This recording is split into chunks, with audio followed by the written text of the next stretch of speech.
lines. Who wants to get us started? John? Hi Liam. What did you make of the overall performance? Even with 10 and you kept it going till the end? I think it's clear. I think it's clear where our strengths are, and I think it's clear to everyone what we need to improve on. I felt as a group, including me, we learned our lesson last week. To concede 2 goals from set plays, which ultimately has cost us the game, is really disappointing. To have another red card, again, really disappointed. They're not things that we haven't spoken about, because there is a lot of good. I don't want to be sat here saying how well we play every week without picking up the points. We need to start finding a way of playing well, which we have done in large parts of my time with the group, but we also need to pick up points very, very quickly. The gap between the 2 goals was 4 minutes. I mean, it was a very quick, turnaround, wasn't it? I mean, is that down to mentality? Sorry, the gap between... Well, it was very quick, put 2 yellow cards, wasn't it? Yeah. Basically. Yeah, it's disappointing for Pedro because he's a very, very good player, and we want him on the pitch. And up to that moment, he was actually causing Arsenal so many problems.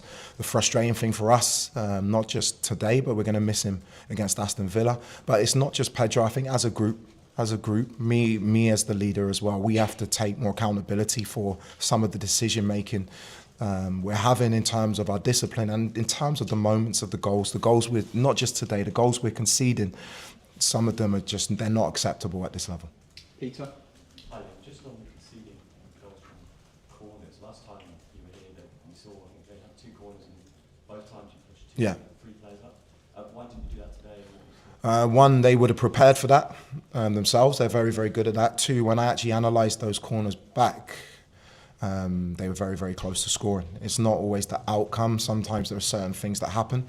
Also, in terms of our work this week, which obviously didn't work today, we've conceded from a corner against Burnley. We worked on a certain scheme. It's the first time the lads have done it. It didn't pay off today, but we need to make sure we're better in those moments, because at the moment we're losing points, not based off our performances, but based off of set plays and discipline.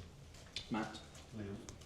On discipline, what are you and the club doing about it, or going to do about it? I think we've asked yourself and the previous head coach about fining players before.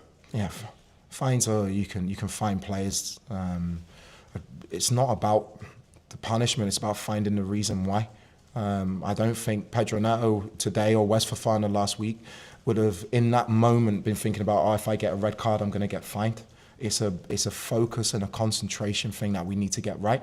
I know the record of the club is not great from the start of the season, and now it's getting bad. We had 10 games when I was in where we didn't have these issues, but we've had 2 in 2 games. So it's something deep lying that we need to get to the bottom of. The thing is, for me, if we get to the bottom of those 2 main things, we can be a very, very good team, and we can achieve all the things we want to achieve.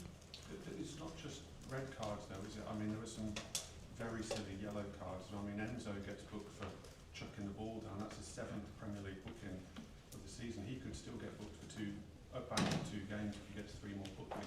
Yeah, I think dissent is a frustrating one for any player to get a yellow card for. I've sensed it.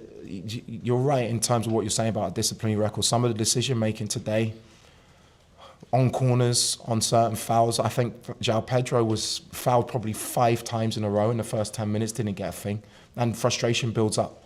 I'm not blaming the referee for our defeat today, but there are clear things that happen that cause frustration. And I think that's something that needs to be looked at as well. Liam? Just on the yellow cards as well, there are different rules for different types of yellows, aren't there, that you can maybe put in, but dissent in particular is something that has predated your time here. Exactly. Been an issue with this squad. So is there something that maybe the club can do as a blanket rule just on dissent, kind of as a policy? Possibly is something we need to do something for sure. I need to speak to the coaching staff, the staff around the club, the players, because it's not acceptable. Because especially the last 2 games, we've caused our own issues. Even here against a very good team, you can see there's a lot of good in our play. There's a lot of good technically, tactically, the quality of our play. But if we don't eradicate this, it's going to be the thing that costs us. Jacob? It's 7 goals conceded from corners since you came in. I mean, the record was quite good before that. What do you think has changed? It's a great question. I think it's me. I said last week, I'm learning about the group and I'm learning about certain people in certain positions. The actual scheme hasn't changed up till this week in terms of how we go about that, but it's something that's come into our game, which is something that is costing us points and that we need to change very quickly. James. Lee, just in general, do you think the issue of grappling and holding in the box, does it need to be officiated? Yeah. Yes. Yeah. It needs, because there's a rule. There's a rule that says it can't be a foul if the ball's not in play yet. So there's a lot of holding and grappling that goes on before the ball's actually delivered. And I think that needs to be looked at because holding is holding. But I don't want to be bitter. We need to deal with it better. We just need to deal with it better as well. But I think it is something that's coming in. The set plays are massively important in this league, in every league. But it's something that's coming in more and more, and I think it's something that should be looked at. Their winning goal should have stood. I think we can deal better with it, being honest. I do think there is a block on certain players. One of our players who's trying to head the ball is held. Our goalkeepers they're running at our goalkeeper. But these things happen. We have to deal with that moment better. In fact, we gift them those two set plays. We gift the free kick away before that and we gift them a corner. Okay, thanks guys. Thank you.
Hi everyone.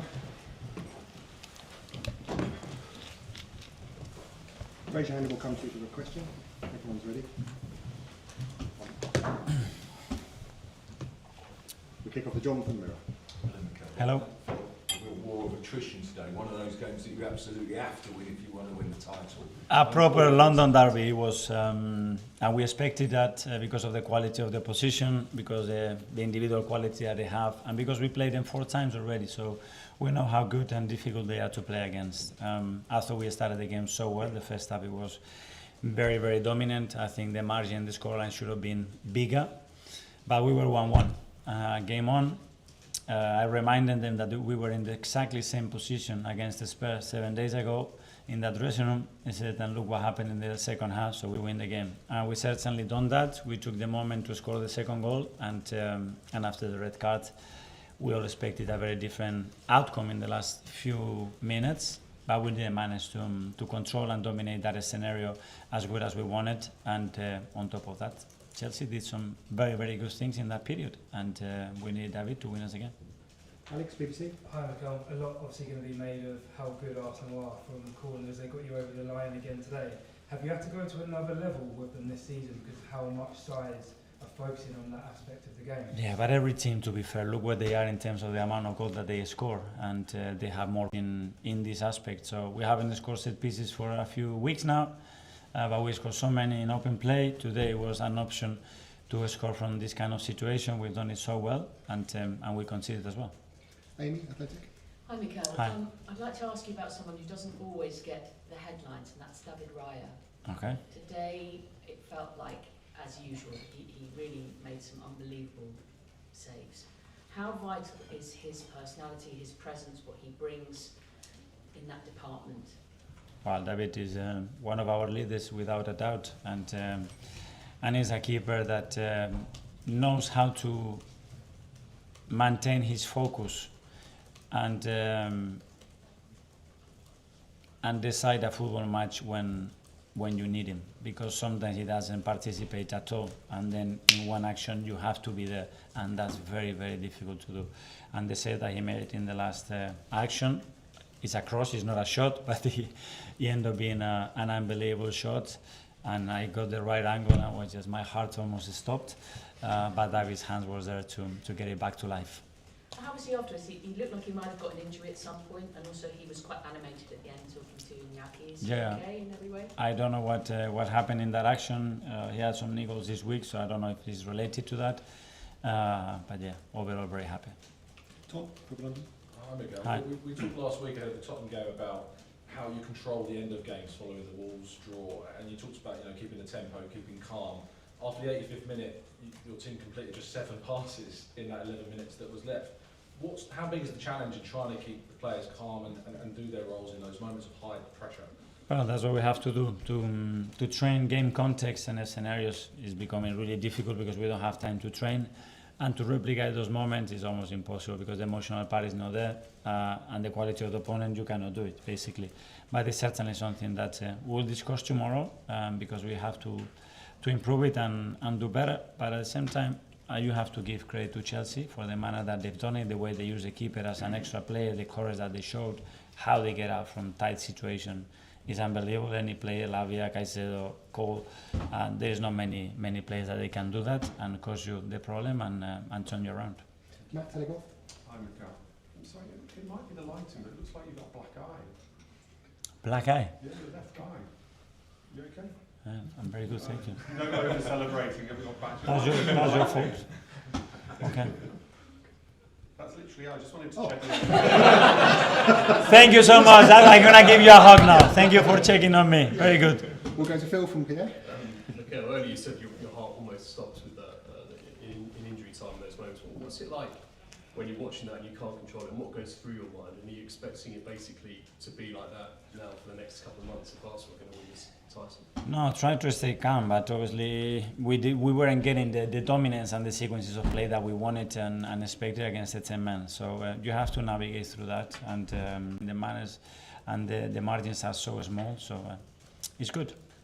Last couple, Nick from Haters First. Hi. Amy just mentioned possible injury for David Ryan. A lot of players really put themselves through it and suffered. Yeah. Sort of Declan Rice was struggling, but are there any injury problems you think looking ahead to the next game? I don't know. Declan has to be substituted, so you're gonna have to get checked and see if he's available for Wednesday, unfortunately, and the rest hopefully okay, but we don't know. It's going to be hard to start that same team every match, isn't it, with all these games going? No, we haven't done it. I mean, we're gonna have to make changes and give opportunities to everybody to be fresh. And finally, Miguel. Miguel, you mentioned that everyone is suffering there. Are ugly games inevitable with the calendar now to the end of the season?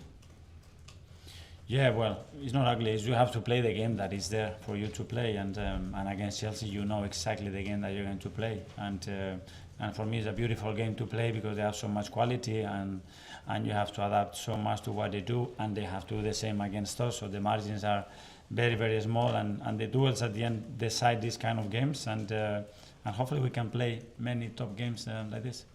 Okay, Rob, thanks so much. Thank you. Rob, man.